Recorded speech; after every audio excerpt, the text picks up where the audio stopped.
गायत्री परिवार के कर्तव्य धर्म पथ चैनल पर आपका हार्दिक स्वागत है। एक चरवाहा बच्चों का सोच विचार प्रसिद्ध आईएएस अफसर के सोच और विचार पर भारी पड़ गया। इसी पर आज हम चर्चा करेंगे। गुरुदेव कहे हैं, शिक्षा ही नहीं विद्या भी चाहिए। शिक्षा हो या ना हो, विद्या अगर है तो बहुत कुछ है।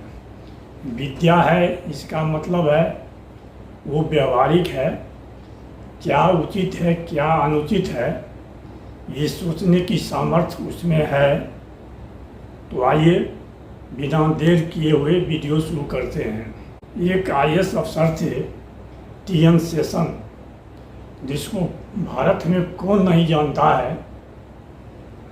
जो बुजुर्ग हो गए होंगे, करीब 60-65 के हो गए होंगे, वो तो टीएन शेषन को जानते ही होंगे। जो नहीं जानते होंगे वो जान लें, टीएन शेषन मुख्य चुनाव आयुक्त भारत का रह चुका है, जो चुनाव में आमूल परिवर्तन किए थे। उस परिवर्तन के बाद से ही भारत में लोग जानने लगा है कि भारत में चुनाव आयुक्त भी होता है। विशेष जानकारी के लिए आप गूगल कर उनकी पूरी जानकारी हासिल कर सकते हैं। तो चलिए शुरू करते हैं वीडियो। मुख्य चुनाव आयुक्त टीएन शेषन एक बार अपने परिवार के साथ उत्तर प्रदेश की यात्रा पर निकलते हैं। यात्रा पर निकलने के बाद कुछ दूर चलने के बाद एक बाग के नज़दीक वो रुकते हैं और उस बाग में कई चिड़िया का घोंसला वृक्ष पर था। उनकी पत्नी जब चिड़िया की घोंसला को देखती है तो उनका मन ललचा जाता है। वैसे भी चिड़िया का घोंसला इतना सुंदर होता है कि हर कोई आदमी आकर्षित हो जाता है।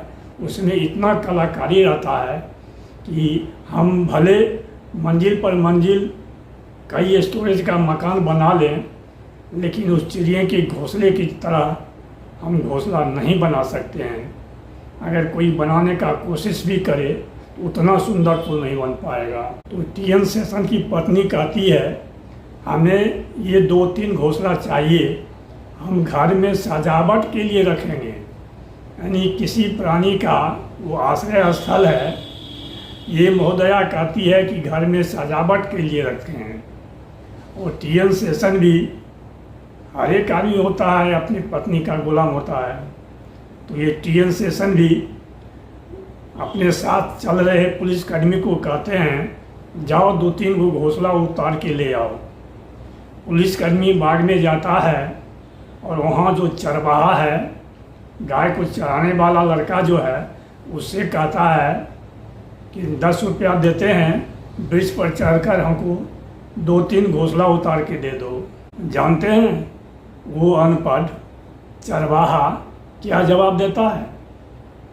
वो कहता है, हम आपको चिड़िया का घोंसला लाकर नहीं देंगे। तब टीएन शेषन महोदय खुद कहते हैं, हम तुमको 50 रुपया देंगे, घोंसला ला के दे दो, घोंसला ला के दे दो। फिर वह चरवाहा कहता है, साहब हम घोंसला लाकर आपको नहीं दे सकते हैं, नहीं देंगे। तो टीएन शेषन महोदय कहते हैं, क्यों? घोंसला लाकर क्यों नहीं दे सकते हो, क्यों नहीं दोगे? तो वो कहता है, उस घोंसले में चिड़िया का बच्चा है।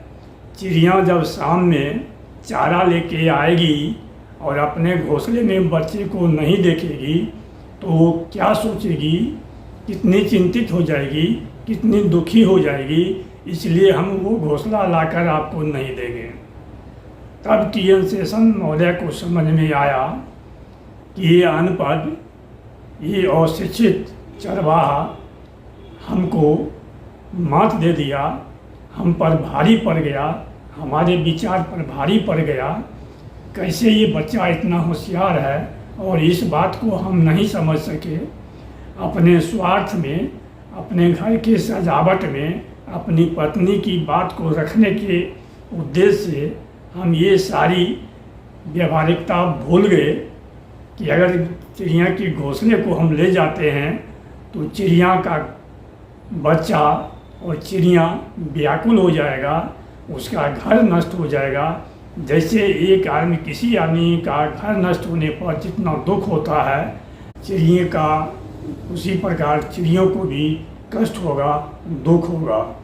तो देखिए यहाँ कैसे IAS अफसर के विचार पर उस चरवाहा का विचार भारी पड़ गया।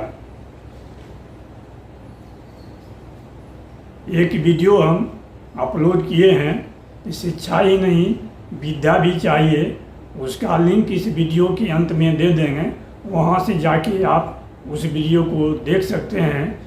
और इस वीडियो के डिस्क्रिप्शन में भी उस वीडियो का लिंक डाल देंगे, वहाँ से भी आप देख सकते हैं। तो हम लोगों को व्यवहारिक बनना चाहिए, आदमी के साथ हो, पशु के साथ हो, चिड़िया के साथ हो, उसके साथ उचित व्यवहार करना चाहिए। क्या उचित है क्या अनुचित है इसका ख्याल रखना चाहिए।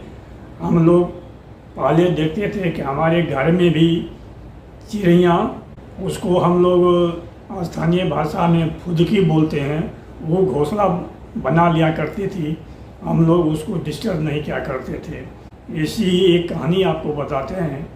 जब हम अंडर मैट्रिक थे तो डेली स्कूल से आने के बाद अमरूद के गाछ पर चढ़ जाते थे, जो कि गाछ बहुत बड़ा था, और उस गाछ में जो पका पका अमरूद था उसको तोड़कर खाते थे। एक दिन क्या होता है, स्कूल से आने के बाद अमरूद तोड़ने के लिए गाछ पर चढ़ते हैं, और गाछ पर सबसे ऊपर में, उसको हम लोग फुलंगी कहते हैं, वहाँ पर कौवा का घोंसला लगा हुआ था। तो उस घोंसले को हम डिस्टर्ब नहीं कर रहे थे, बल्कि घोंसले से एक हाथ से 1.5 हाथ की दूरी पर जो पका हुआ अमरूद था उसको तोड़ने के लिए हम ऊपर चढ़े, यानी ऊपर आगे बढ़े।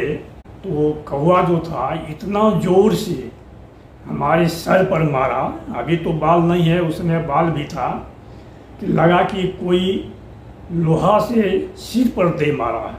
हम ऐसे माथा पकड़ के वहीं पर बैठ गए, ये कहिए कि हम ऊपर से गिरे नहीं। बाद में हमको महसूस हुआ कि चूँकि वहाँ उसका घोंसला था, उसको लग रहा था कि हमारे घोंसले को तोड़ने के लिए आ रहा है, इसलिए हम पर अटैक किया।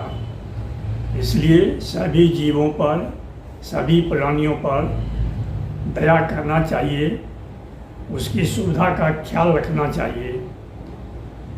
चलिए, वीडियो के अंत तक बने रहने के लिए धन्यवाद। आज बस इतना ही। ओम शांति, ओम शांति, ओम शांति।